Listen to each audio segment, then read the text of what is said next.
하나님 말씀은 로마서 3장 10절입니다.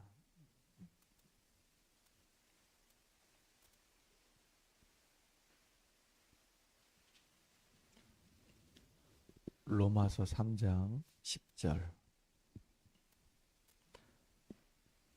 같이 합독합니다. 기록된 바 의인은 없나니 하나도 없으며, 또 한 절을 더 읽겠습니다. 23절입니다.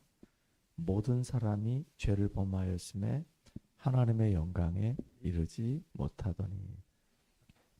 아멘. 오늘 같이 말씀을 나누게 될 제목은 모든 사람은 그리스도가 필요하다라는 제목으로 같이 말씀을 나누도록 하겠습니다. 사단은 눈에 보이지 않습니다. 눈에 보이지 않게 사단이 창세기 3장에 아담과 하와를 무너뜨렸습니다. 하나님의 형상대로 지음받았고 하나님과 함께할 때 가장 행복했던 이 아담과 하와에게 하나님은 언약을 주셨습니다. 동산 중앙에 있는 선악을 알게 하는 나무의 열매는 먹지 말아라. 그거를 먹는 날에는 정령 죽으리라. 이 말씀은 하나님의 말씀입니다. 반드시 그렇게 될 수밖에 없는 말씀이에요. 그런데 이 악한 마귀가 어떻게 유혹을 하냐면 선악과를 먹어도 죽지 않는다. 오히려 네 눈이 밝아져서 네가 하나님처럼 될 수 있다 라는 말을 가지고 유혹을 해서 아담과 하와를 무너뜨렸습니다. 이 마귀 사탄이 하는 일은 우리 인간을 절대로 행복하게 하지 않습니다. 우리 인간을 불행하게 합니다. 하나님을 대적해서 공중으로 쫓겨난 이 악한 마귀는 하나님께는 대적자요, 우리 인간에게는 이간자입니다. 하나님과 우리 사이의 관계를 이간질을 해가지고 결국 우리 스스로가 사단의 유혹에 빠져서 멸망하기를 간절히 원하는 게 이게 사단입니다. 아담과 하와만 무너뜨린 게 아닙니다. 노아 시대 사람들을 다 무너뜨려 버렸어요. 노아의 가족 8명 말고는 나머지는 다 언약을 떠나가지고 이 세상 창조에 완전히 휩쓸리게 만들어 버렸어요. 하나님의 이 아들들이 사람의 딸들의 이 아름다움에 취해가지고 온 땅이 막 죄악으로 관영해 버렸습니다. 어느 정도냐? 하나님께서 인간을 지으신 거에 대해서 한탄할 정도로, 그 정도로 완전히 인간이 다 부패해 버렸어요. 그래서 홍수로 쓸어버릴 만큼. 그래서 마귀 새끼는 이렇게 우리 인간이 다 멸망하기를 원하는 겁니다. 노아의 가족 8명밖에 안 남았는데 이 8명을 통해서 이 땅에 이제 생육, 번성, 충만해지는 겁니다. 사람들이 많아졌을 때쯤 됐을 때 또 이 사단은 또 우리 인간을 멸망으로 몰아가는 겁니다. 어떻게 몰아가느냐? 바벨탑을 쌓아서 우리가 우리의 이름을 내자. 이렇게 된 겁니다. 성공을 향해서 막 삶을 살아가도록 복음을 놓쳐버리고 얼마든지 우리가 성공할 수 있다. 과학도 발전하고 기술도 발전하고 모든 것이 발전하면은 이 땅은 유토피아가 될 수 있어. 인간이 살기에 가장 좋은 세상이 될 수 있어. 근데 이상하게도 과학도 발전하고 의학도 발전하고 기술도 참 많이 발전했는데 인간이 살아가는 데 있어서는 점점점 심각해집니다. 참 이상하죠. 더 살기가 좋아져야 되는데 암은 더 많아지고 있고요. 진짜 환자는 더 많아지고 있고요. 영적인 문제는 더 심각해지고 있습니다. 얼마나 지금 편한 시대에 지금 살고 있습니까? 지금 청소년들 정신 문제 너무너무 심각해지고 있습니다. 마약 문제 너무너무 심각해지고 있어요. 점점 심각해져 가고 있단 말이에요. 여러분, 이 마귀가 이렇게 우리 인간의 이 마음과 이 생각을 붙들고 계속 멸망으로 지금 몰아가고 있습니다. 초대교회 당시에 유대인들 생각 속에 마귀가 뭘 심어줬냐? 야, 율법을 철저히 지키면 돼. 그리고 우리 조상들의 그 전통을 잘 이어가면 돼. 그리고 성경 말씀대로 태어난 지 8일 만에 할례하면 구원받을 수 있어. 여러분, 율법을 잘 지킨다고 구원받을 수 있습니까? 장로들의 그 유전을 잘 이어가면 구원받을 수 있습니까? 할례를 행하면 구원받을 수 있습니까? 아니요. 아무리 율법을 지켜도 우리는 구원받을 수가 없어요. 원죄가 정말로 뭔지를 몰라서 그렇습니다. 원죄는요, 심각한 거거든요. 그리스도가 십자가에서 죽으시고 부활하셔야지만이 해결되는 문제란 말이에요. 하나님이 이 땅 가운데 오셔가지고 죽으시고 부활하셔야지만이 해결되는 문제가 이게 원죄란 말이에요. 인간의 이 행위 가지고는 절대로 우리는 이 원죄에서 우리가 빠질 수가 없고, 이 사단에서 우리가 해방될 수가 없고, 이 지옥 권세에서 우리가 자유할 수가 없단 말이에요.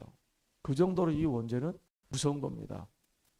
그런데 이 마귀가 유대인들의 이 생각 속에, 야, 율법을 철저히 지키면 되는 거야.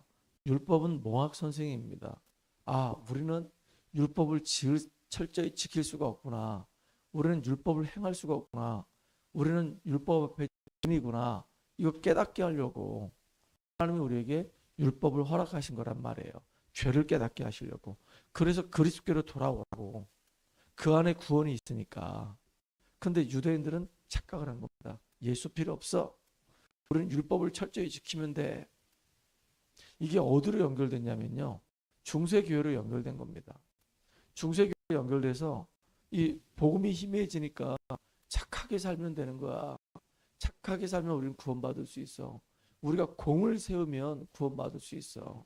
그리고 우리가 교회를 건축하기 위해서, 성전을 건축하기 위해서 하나님 앞에 헌금을 드리면, 이 면죄부를 살면 죄를 사함받을 수 있어. 얼마나 타락을 했는지요. 이렇게 선행을 강조하고 공로를 강조하고 헌금을 강조했단 말이에요. 착하게 살면 구원받을 수 있습니까? 공을 많이 세우면 구원받을 수 있습니까? 헌금을 많이 하면 구원받을 수 있습니까? 교회를 열심히 다니면 구원받을 수 있습니까? 아닙니다. 예수를 안 믿으면 절대로 구원받을 수가 없어요. 예수 믿어야지만이 신분이 바뀌고 정말로 우리 죄에서 우리가 사함을 받을 수 있단 말이에요. 죄 문제가 해결돼야지만이 하나님 나라 들어갈 수 있는 겁니다. 사도 바울은 그래서 가는 곳마다 회당에 들어가서 뭘 얘기했냐? 예수가 그리스도라는 당위성을 얘기한 겁니다. 예수가 아니고는 구원받을 수 없어요. 유대인의 그 유대교 가지고는 구원받을 수가 없는 겁니다.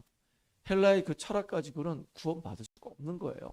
그래서 예수만이 우리에게 길이다라고 바울은 목이 터져라 얘기했던 겁니다. 그리고 중요한 거, 이렇게 예수 이름 때문에 구원받은 일이 복음으로 우리가 각인 뿌리 체질돼야 되기 때문에, 그래서 예배가 중요한 거고, 말씀 속에 하고 강조했던 겁니다. 그리고 우리가 살아가는 동안 우리가 이 현장은 사단이 지금도 왕노릇하고 있고, 흑암이 완전히 장악하고 있고, 우상과 점술과 판을 치고 있기 때문에 이 땅에 하나님 나라가 임해야 된다고. 그래서 곳곳마다 말씀 운동이 펼쳐져야 되고, 제자가 세워져야 된다고. 지교의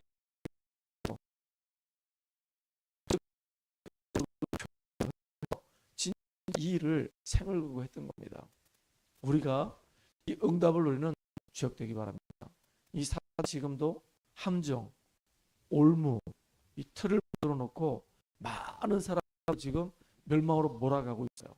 그런데 이렇게 완전히 어둠으로 완전히 병들어 있는 이 땅 가운데 우리가 빛을 비추고 우리가 소금 역할을 감당하려면 영적인 힘이 있어야 되는 겁니다.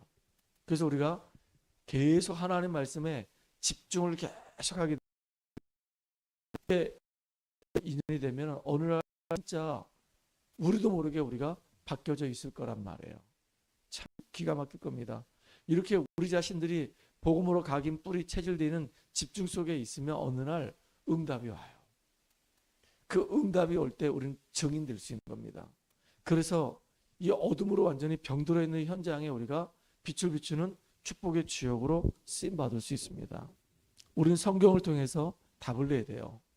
왜 이스라엘 민족이 노예가 됐는가? 왜 그 가나안 땅에는 끊임없이 블레셋을 통해서 전쟁이 계속 일어났는가? 아람이 쳐들어오고 아수르가 쳐들어오고 애굽이 쳐들어오고 완전히 그 가나안 땅에는 왜 이 전쟁의 이 소용돌이 속에서 계속 머무를 수밖에 없는가? 왜 이 사람들은 포로가 돼야 되는가? 왜 이스라엘 사람들은 또 로마의 속국이 될 수밖에 없는가? 이 사람들은 왜 유랑민으로 2000년 동안 나라 없는 민족으로 이렇게 살아갈 수밖에 없는가? 여기에 대해서 우리가 정확하게 답을 가지고 있다고 한다면 그 사람은 이 시대 앞에 정확하게 복음을 증거해서 오늘 우리가 읽었던 본문처럼 의인 없나니 단 한 명도 없습니다. 모든 사람이 다 죄 가운데 있습니다. 그들을 건져낼 수가 있는 거예요. 우리가 그 축복 누리기를 간절히 소원합니다. 아무도 알려주지 않습니다. 인간의 문제의 원인에 대해서 아무도 가르쳐주지 않아요. 학교에서도 알려주지 않습니다. 대학에서도 알려주지 않습니다. 오직 교회와 이 성경만 우리에게 알려주고 있어요. 참 이게 놀라운 거죠. 창세기 3장, 6장, 11장 문제. 그래서 인간을 완전히 6가지 운명의 굴레에 묶어가지고 지금도 끌고 다니고 있단 말이에요. 그러니까 답을 가지고 있는 우리만이 세상을 살릴 수 있는 겁니다. 아무도 안 합니다. 누가 지금 전도하고 있습니까? 누가 지금 선교하고 있습니까? 복음 가진 우리만 하나님의 마음을 가지고 정말로 전도를 놓고 기도하고 선교를 놓고 기도하고 우리가 정말로 빛의 경제를 회복해서 그거 가지고 하나님 나라 이루는 그 일에 우리가 헌신하고 있단 말이에요. 이게 정말로 가장 가치 있는 겁니다. 예수 믿고 구원받은 자가 예배 드릴 때 의미가 있고 기도할 때 의미가 있고 우리가 헌신하고 봉사할 때 의미가 있고 정말로 예수 믿고 구원받은 자가 전도와 이 선교 때문에 정말로 교회를 위해서 우리 후대를 위해서 헌금할 때 그게 진정한 의미가 있는 겁니다. 이 축복을 찾아서 오늘도 누리는 그래서 완전히 오늘도 승리하는 귀한 날 되기를 주의 이름으로 축복합니다. 모든 사람에게는 그리스도가 필요합니다. 하나님, 이 땅을 살아가는 모든 사람에게는 구원의 길 되는 그리스도가 필요합니다. 구원받은 우리에게도 날마다 그리스도로 각인 뿌리 체질될 수 있도록 늘 집중 속에 있게 하시고 이제는 우리의 인생이 완전히 창세기 3장, 6장, 11장 6가지 운명의 굴레 속에 묶여서 죽어져가는 영혼들을 살리는 그 일에 우리가 응답받을 수 있는 증인되게 하여 주시옵소서. 오늘도 주님 우리에게 영안을 열어주시고 성령의 충만함이 누림이 되게 하여 주시옵소서. 예수님의 이름으로 감사하며 기도합나이다. 아멘.